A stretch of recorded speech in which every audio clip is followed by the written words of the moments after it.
começou naquela quinta-feira, 11 de dezembro de 1952.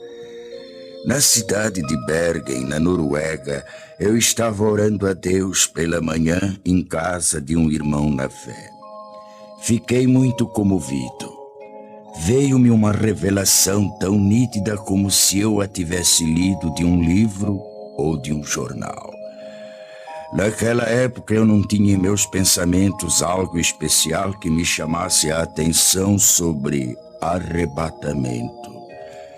Naquele momento senti que deveria escrever o que estava presenciando, mas quase não a considerei como revelação de Deus. Pensava tratar-se de um fruto de minha própria imaginação. Procurei esquecer escapando aqueles pensamentos, mas faltou-me tranquilidade. E para resolver o dilema, orei a Deus. Senhor, não posso me lembrar de tudo, mas se for de tua vontade, revela-me novamente e eu publicarei esse acontecimento.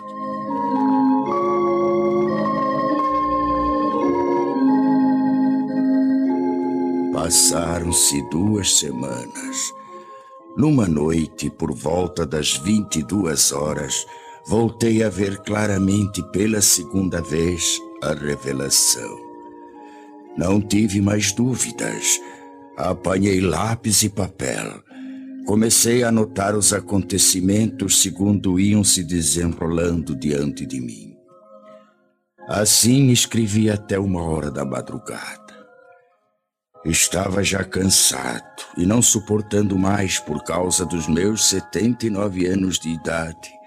Orei a Deus pedindo que me deixasse descansar e que, se fosse de sua vontade que eu escrevesse tudo aquilo, que me permitisse ter a continuação da revelação no dia seguinte. E fui me deitar logo adormecendo.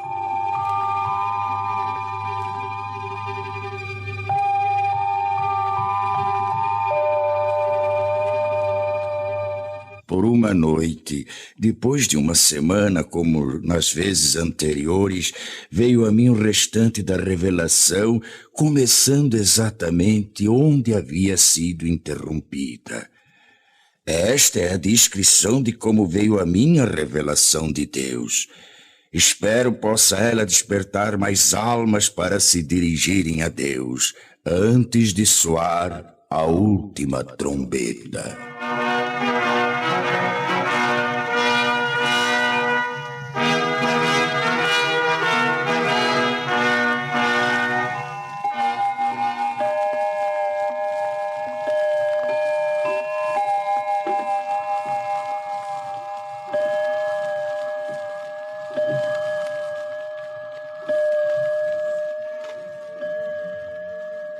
Nove horas da manhã. A esposa de André, sozinha em sua casa, escuta um programa radiofônico especial para crianças. Ela aprecia tais programas, pois sempre falam sobre a palavra de Deus. Ela fica contente em saber que muitas crianças podem ouvir a palavra do Senhor, e conforme pensava ela, isso era mesmo muito bom, desde que fosse tomado cuidado de não fanatizar as crianças. 5 minutos depois, o programa é cortado bruscamente para uma notícia de última hora.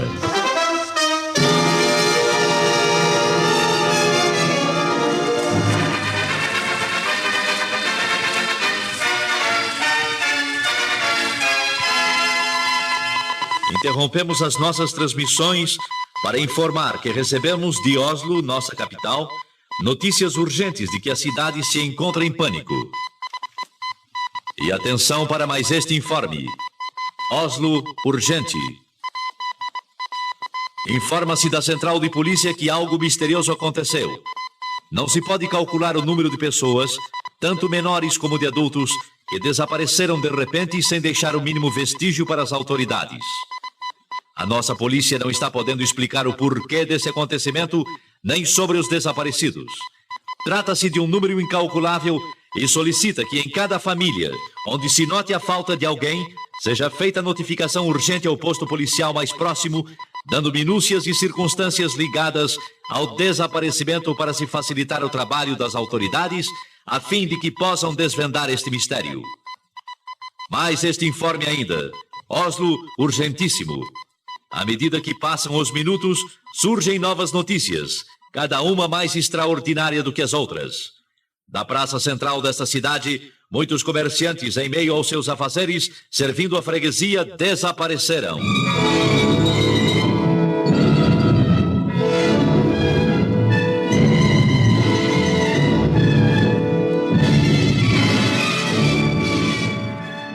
O noticiário contava que um freguês de uma casa de floricultura relatou aos policiais que... Quando eu estava pagando a despesa das minhas compras, o negociante que estava trocando dinheiro sumiu. Sumiu sim, senhores. Sumiu e não se sabe para onde. Eu notei apenas que ouvi umas palavras semelhantes a... Glória a Jesus!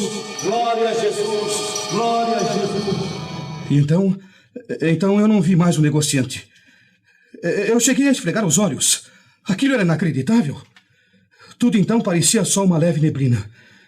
Mas eu não tinha mais nada para ver.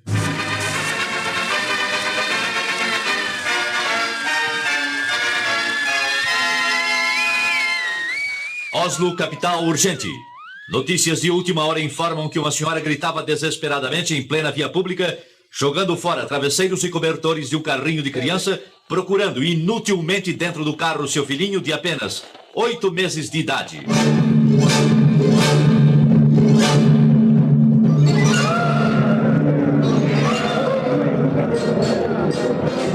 Meu filho!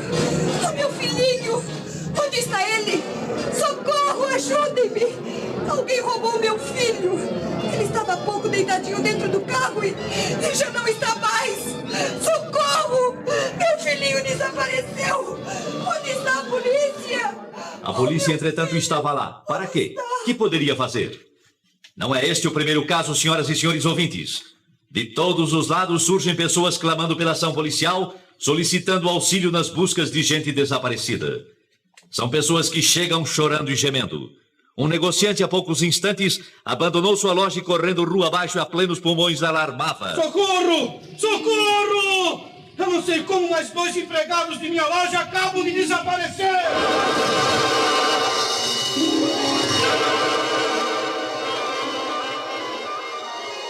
São alarmantes, senhoras e senhores ouvintes, as notícias que, além de Oslo, nossa capital, chegam também de Estocolmo, capital da Suécia, e também de Copenhague, na Dinamarca, e de Helsinki, capital da Finlândia. Que será o fim disso? De todas essas partes, os acontecimentos são iguais. Os desaparecimentos das pessoas são iguais. E de todo o interior do país, chegam as mesmas indagações. O que é isso? O que é isso? O que é isso? O que é isso? O que é isso?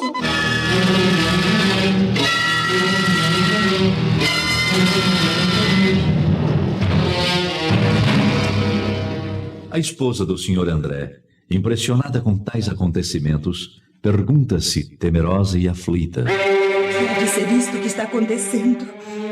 Oh, Senhor Deus, ajuda-me a compreender.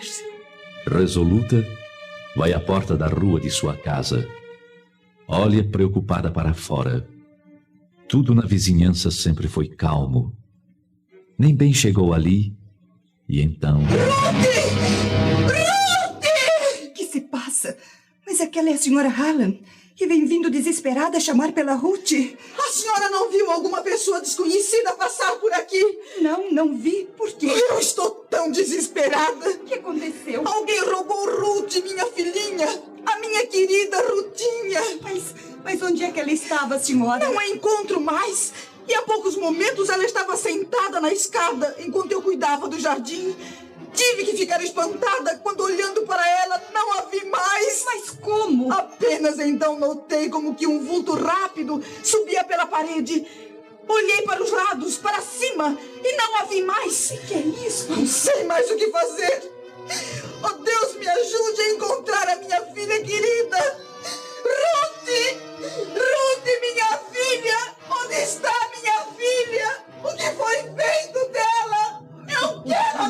Era ela. Pobre senhora Haller. Como está sofrendo. Estou perplexa com este acontecido. E é igualzinho ao que o rádio está anunciando. Hã? Mas que é aquilo? É o meu marido, sim. É o André e vem vindo apressado como que de volta para casa. O que aconteceu, André? Você chegando em casa a esta hora, tão cedo. São apenas 9:30 da manhã. Oh, minha querida esposa. Eu nem sei como lhe explicar. O que foi que houve? Algo muito estranho está acontecendo. Muito estranho? É. Lá na oficina a confusão é geral. Por quê? Ninguém entende mais nada. De um momento para o outro, alguns colegas desapareceram. O quê? Como se tivesse combinado, entende? Desapareceram sem nenhum aviso. As máquinas estão paradas. Que é isto, meu Deus? Como é que pode, André? Nós pensamos primeiramente em tratar-se de algum desastre. E então começamos a procurar pelos colegas. E nada? Não encontramos nem vestígios deles. Absolutamente nada, André. Absolutamente. E enquanto estávamos a nos entreolhar uns para os outros, ficamos espantados. Quem? Com o que, André? Um dos colegas nossos começou a gritar e a chorar. Era justamente aquele companheiro que sempre dizia ser crente em Jesus e ia constantemente à igreja. O que é que ele dizia? Falava desta maneira. Agora sim. Agora foi. Já não há mais jeito. Ah, como é triste. O que farei agora? Foi Jesus. Sim, foi ele que veio buscar o seu povo e eu fui exilado. Que farei? E então caía num pranto desesperado. E você, André? Eu lhe disse para que se calasse. Que não falasse tolices. Mas qual? Ele continuou a gritar e eram horríveis os seus gritos. É inacreditável. Enquanto ele continuava a gritar, tivemos a nossa atenção voltada para os outros que ficaram nas mesmas condições. E exatamente por esse motivo, nós deixamos o serviço e agora estamos aguardando notícias. O rádio continua a informar sobre esses desaparecimentos inexplicáveis. Desde as 9 da manhã, André, que são notícias e mais notícias sobre pessoas que em desespero telefonam para a polícia. E todas as respostas são desoladoras. As autoridades não podem fazer nada senão aguardar. Sabe, André? O quê? Chegam também pelo rádio notícias de alto mar, dizendo sobre passageiros e tripulantes que desapareceram misteriosamente.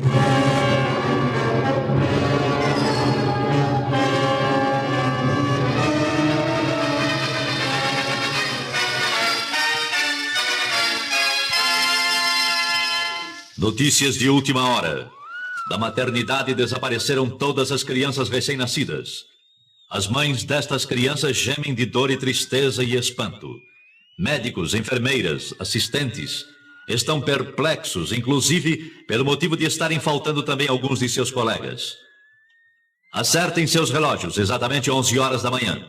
Notícias de Londres anunciam que desde as 9 da manhã, os comunicados recebidos de toda a Inglaterra dão conta do inexplicável desaparecimento de pessoas de toda classe social e idade, da mesma maneira, sem explicação alguma. Sabe-se em todo esse mistério que diversos pastores e sacerdotes chamaram os membros de suas igrejas e notaram que os que desapareceram eram justamente os mais piedosos e obedientes a Deus, os mais fiéis nas suas orações, os que dificilmente faltavam aos cultos. Um dos pastores, entre os mais conhecidos de grande igreja, expediu um comunicado convocando todos os seus auxiliares para uma reunião que deverá ser realizada ainda nesta noite. Já são passadas mais de 3h30 desde a primeira notícia deste estranho acontecimento mundial. Dos lugares mais distantes chegam as mesmas notícias. A que mais chamou atenção é a que veio lá da Coreia. Também da Coreia? E qual é? Lá se calcula centenas de milhares de desaparecidos, e entre eles muitos militares das Forças Unidas.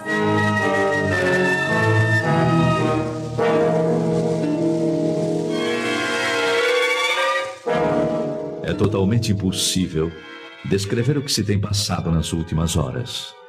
A angústia toma conta de todos. As ruas estão agora com um movimento desusado. Pessoas correndo, chorando, chamando e clamando. As mães aflitas à procura de seus filhos, e no meio destes clamores também há os que zombam e amaldiçoam a Deus e aos próprios homens. Um senhor correndo com os punhos levantados gritava: Cuidado, gente! Cuidado! Ele vem nos pegar um por um! Com certeza perdeu o juízo! Uma senhora de idade, parada, com as mãos postas, olhando para o alto, clamava: Oh, não, não! Nós não estávamos prontos para subir com ele. E ele veio e eu não subi. Agora terei de ficar. Daqui para frente ninguém mais será levado. Ó Senhor Jesus, ó Jesus, ajudai-nos.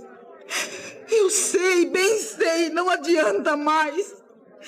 E eu que sempre fui religiosa durante toda a minha vida, mas que nunca pensei que ele viesse assim tão depressa. Oh, eu devia ter cuidado mais de minha vida espiritual. Eu devia ter cuidado mais de minha vida espiritual.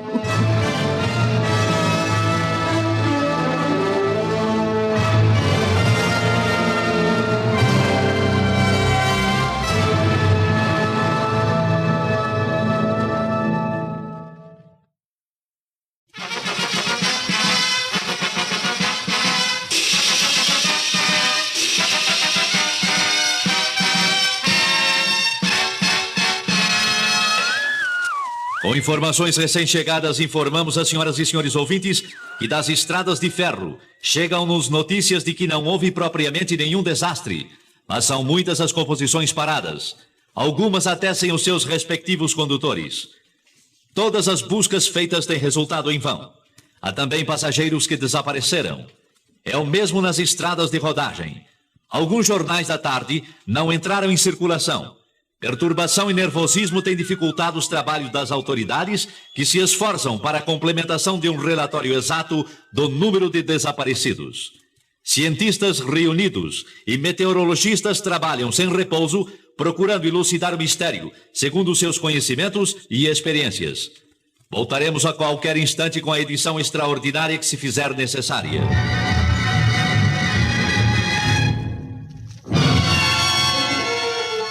Lá dos Estados Unidos da América do Norte chegam também notícias. Primeiramente dos estados do leste. E que dizem elas? O fenômeno é o mesmo como aqui na Noruega. Lá aconteceram desastres graves, com perdas de muitas vidas. Os jornais prometem dar informações mais claras sobre tais acontecimentos nas edições de amanhã. Vamos aguardar agora o noticiário radiofônico das 20 horas.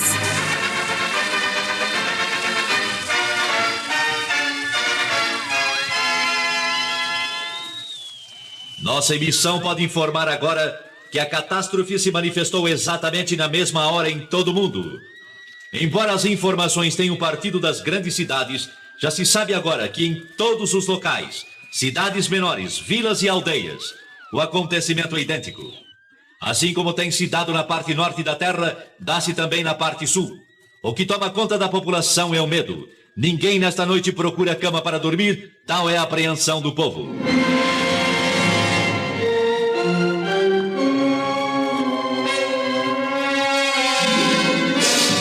São histéricas as discussões nas ruas por causa de parentes e amigos desaparecidos. Eu sei, eu bem sei.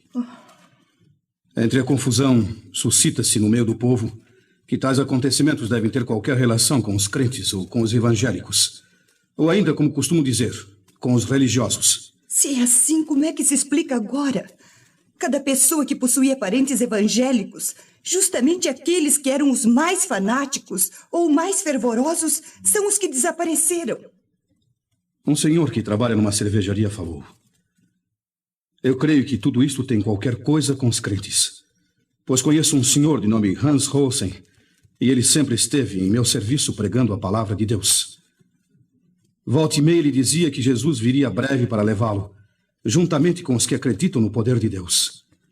E agora acabo de ter notícias que ele também não se encontra mais aqui. E tais palavras foram confirmadas? Foram, exatamente. Um outro homem também falou.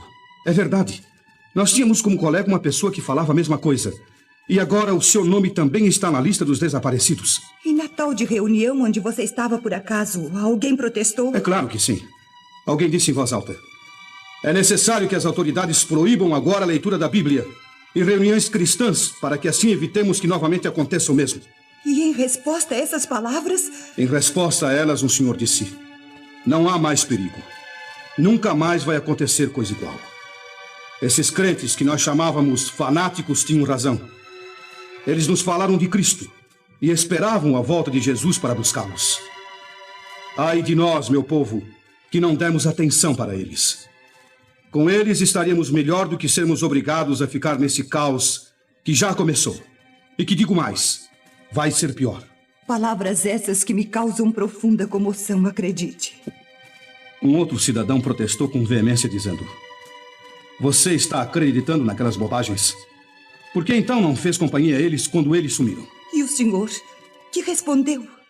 Calmo e seguro respondeu: sim, se eu tivesse obedecido aos ensinamentos que eles davam a respeito de Jesus, eu não estaria agora aqui.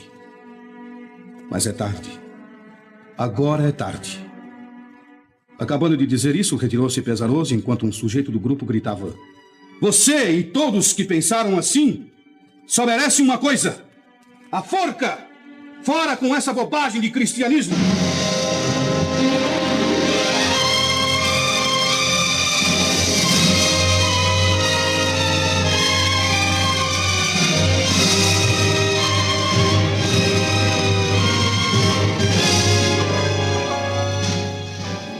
No dia seguinte, nem o rádio podia dar informações para esclarecimento do grande mistério.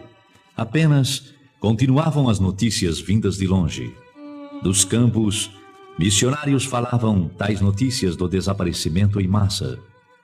Poucos membros de igrejas foram os que ficaram. Naquela noite marcada para a reunião dos pastores e pregadores, a presença era boa, mas o número dos que faltavam era considerável. O ambiente estava triste, pesado mesmo. Os corações estavam como que congelados. Durante a reunião, mais do que um se manifestou demonstrando desespero extremo. Todos estavam de acordo a respeito do que havia acontecido. Sim, era a grande verdade. Santos tinham sido arrebatados da terra.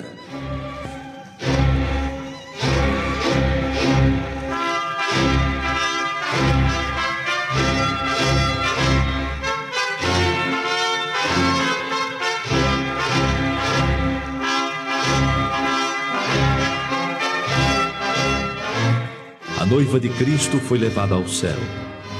Entre alguns crentes, houve a confissão de que, apesar das preparações teológicas e estudos da palavra de Deus, nunca chegaram a compreender que aquilo seria uma realidade. A verdade é que estavam completamente estranhos ao novo nascimento e longe da adoção de filhos.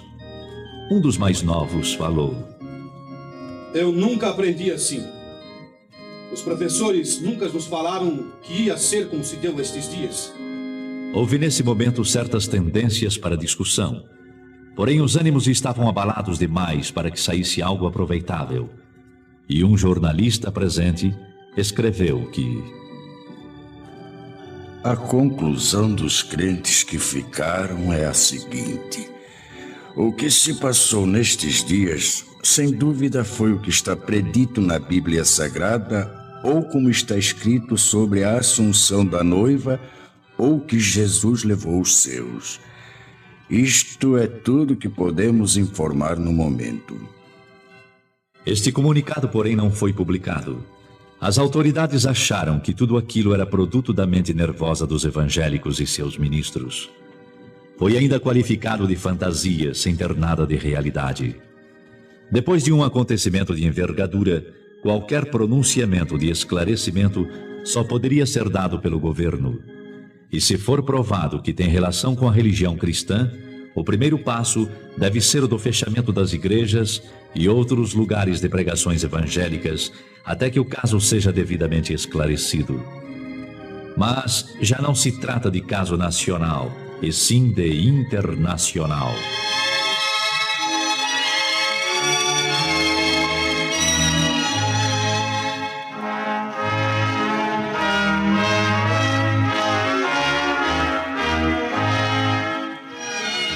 No campo religioso, nas igrejas, o ambiente geral é de tristeza.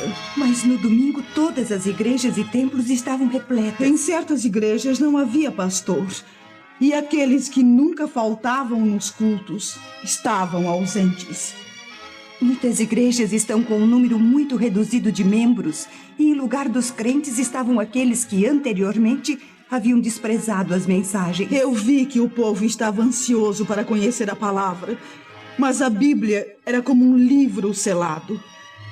Um senhor procurou ler, mas disse: Eu estou vendo as letras, mas não compreendo nada. E deu o livro a outra pessoa que respondeu da mesma maneira. Bastou isso para que todos os presentes começassem a chorar e a gemer.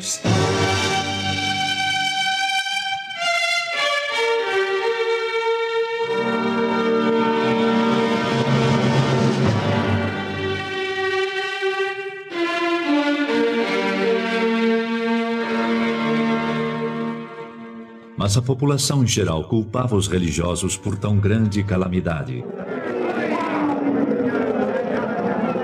Tudo isso tem acontecido unicamente por causa dos crentes. Sim, é isso mesmo. Esta praga tem vindo sobre nós unicamente por causa deles. Vamos até a igreja e vejamos o que podem eles nos explicar.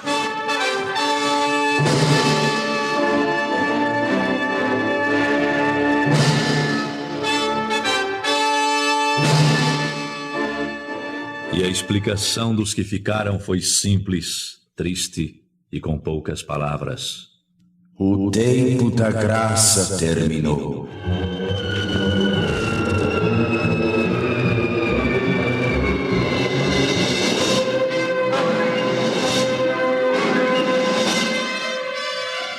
Mas algumas palavras e no culto iniciou-se a confusão, bem como em todas as reuniões realizadas para tais esclarecimentos.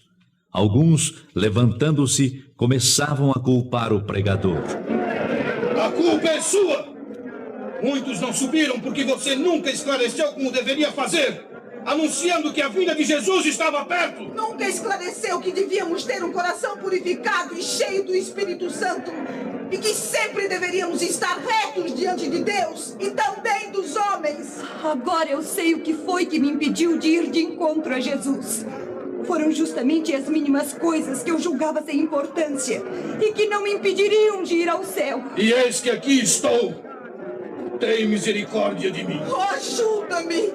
Ajuda-me! Calem a boca. Eu fiz o meu dever. Fiz o meu dever e fiz mais ainda.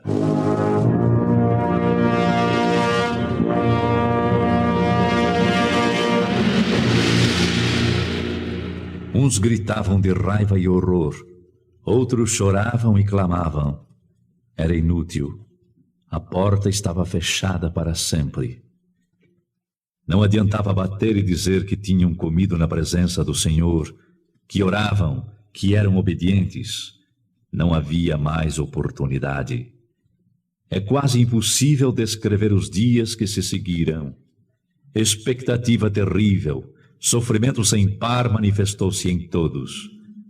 E foram lembrados os convites feitos pelos pastores e o desprezo com que receberam esses convites. Muitos que eram chamados de crentes agora compreendiam que a fé que professavam consistia apenas em palavras ocas e frases costumeiras. Alguns iam às igrejas apenas para acompanhar amigos, outros porque gostavam de cantar no coro, tocar instrumentos e outros interesses, sem possuírem o verdadeiro desejo de ouvir e obedecer a palavra de Deus. Não eram nascidos de novo, nem tinham o selo da promessa, nem adoção de filhos. Não tinham, portanto, direitos sobre a herança. Para certas pessoas, a igreja era simplesmente uma sociedade, um local para passarem as horas vagas. Mas agora estes mesmos clamaram: Senhor, abre-nos a porta.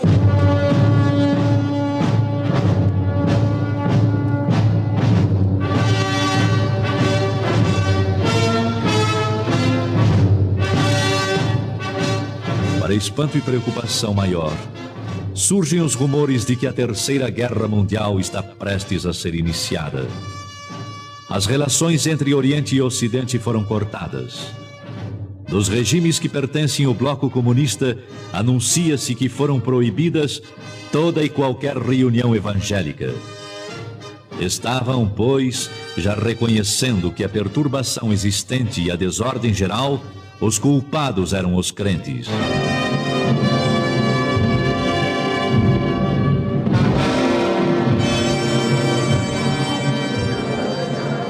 Maior confusão, é anunciado que está em vigor a pena capital para todo aquele que pronunciar o nome de Jesus. Então é chegada a hora de varrer sobre a terra a praga chamada cristianismo. Morte certa também para os que guardam em sua casa alguma coisa que faça lembrar de Jesus Cristo e seus ensinamentos.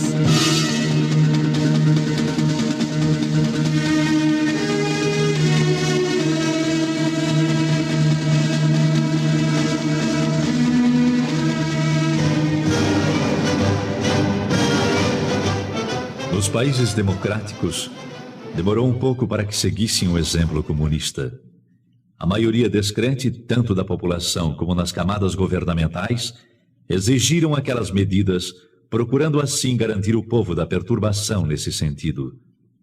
Foi, pois, aprovado em todos os cantos da terra a mesma lei, ou seja, morte para os chamados crentes.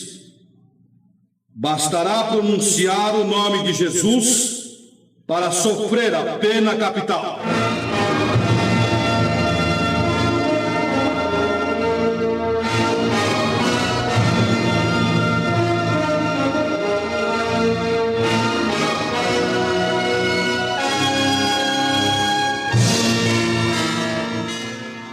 E com estes acontecimentos, inicia-se a época mais terrível da história humana.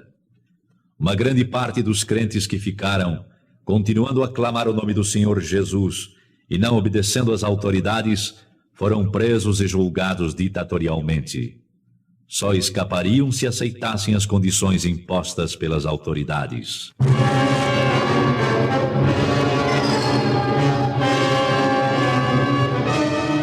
Se vocês maldizerem o nome de Jesus, negando-o, então salvarão suas vidas e a vida daqueles a quem amam.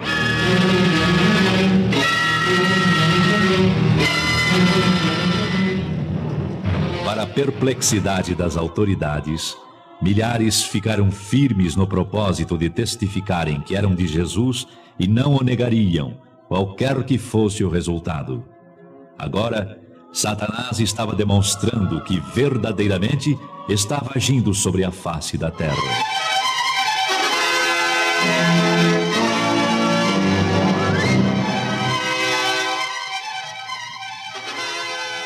Ai dos que habitam sobre a terra. Uma parte grande desses novos crentes não resistiram às ameaças e aflições. Negaram a fé, negaram o Cristo. O mundo inteiro está no maligno. Todo o mundo jaz no maligno.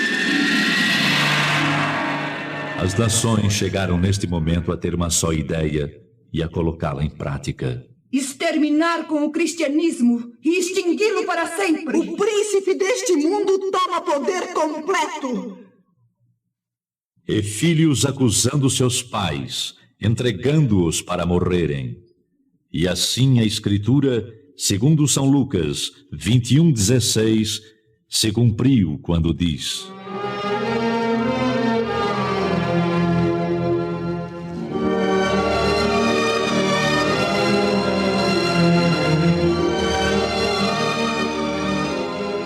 E até pelos pais, irmãos, parentes e amigos sereis entregues e matarão alguns de vós. E por todos sereis aborrecidos por amor do meu nome. Faltam palavras para as demais cenas horrendas que se desenrolaram, mas no livro do Apocalipse, Deus revelou os ais e as pragas que hão de vir. E o clamor destes infelizes continuava, segundo São Mateus 24:22.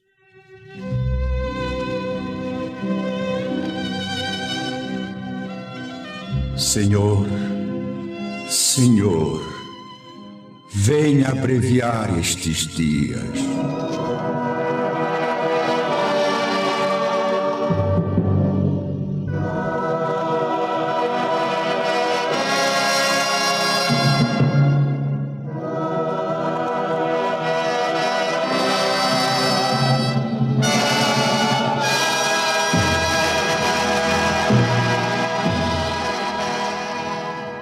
E assim termina a descrição da revelação que a mim veio quando me encontrava no dia 11 de dezembro de 1952 em Bergen, na Noruega.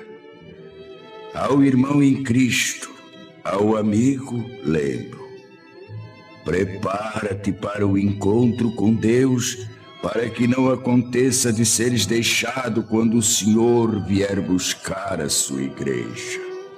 A noiva, hoje mesmo procura a face do Todo-Poderoso e pede, com o coração quebrantado e contrito, que a graça e a luz te sejam concedidas pelo Espírito Santo.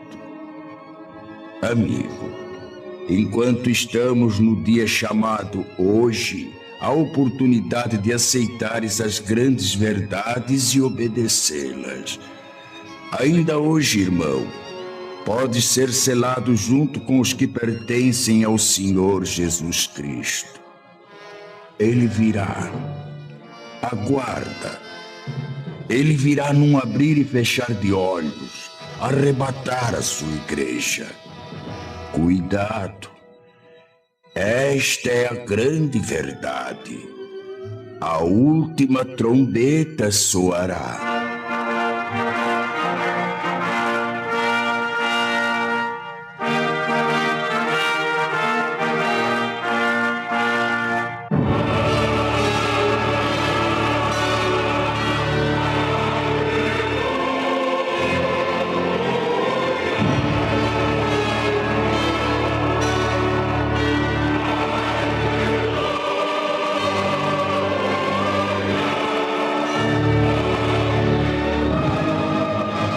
Esta foi a revelação recebida por um servo de Deus, Olaf Rodge, sobre o arrebatamento da Igreja de Cristo.